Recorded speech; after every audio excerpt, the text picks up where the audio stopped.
एखादं घर घेतो किंवा बंगला घेतो, तर सगळ्यात महत्त्वाचा एक भाग असतो तो म्हणजे उंबरा आपल्या घरातला. तर त्यासाठी कुठला उंबरा चांगला असतो? लाकडी का काही-काही जण मार्बलचा म्हणतात. सो त्याविषयी पण खूप मिथ्स आहेत, तर त्याविषयी सांगा? आता उंबरा जो आहे, तो आपल्याला कुठल्या दिशेला आहे हे बघावं लागतं आणि तो लाकडाचाच असलेला केव्हाही उत्तम. बरं. मार्बलचा उंबरा शक्यतो वापरू नये. हं, हं. आता लाकडामध्ये आपण ॲस्ट्रोवास्तूमध्ये आपला एंट्री कुठल्या दिशेला आहे त्यानुसार खैर ह्या वनस्पतीचा उंबरा वापरायचा, औदुंबराचा वापरायचा का वापरू नये याबद्दल पण गोष्टी आहे, मतमतांतर आहे. मतमतांतर आहे. तर खैराचा वापरायचा का देवदार लाकडाचा वापरायचा हे आपण बघतो. बरं.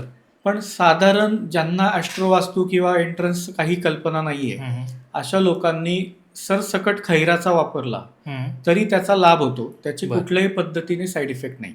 ओके.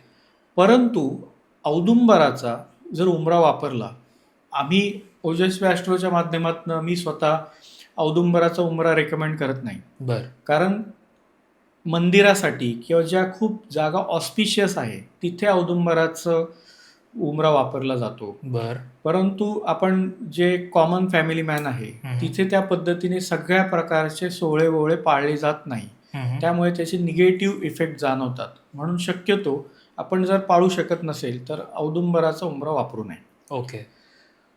खैराचा उंबरा मी म्हणलं तसं कोणीही त्या वापरू शकतो. त्याचे खूप फायदे होतात. मुळात उंबऱ्याचं महत्त्व काय आहे, की जे निगेटिव्ह एनर्जी रिफ्लेक्ट करण्यासाठी वापरतात. तर सगळ्या पॉझिटिव्ह एनर्जी घरात याव्या, निगेटिव्ह एनर्जी रिफ्लेक्ट व्हाव्या, यासाठी आपण उंबरा वापरतो.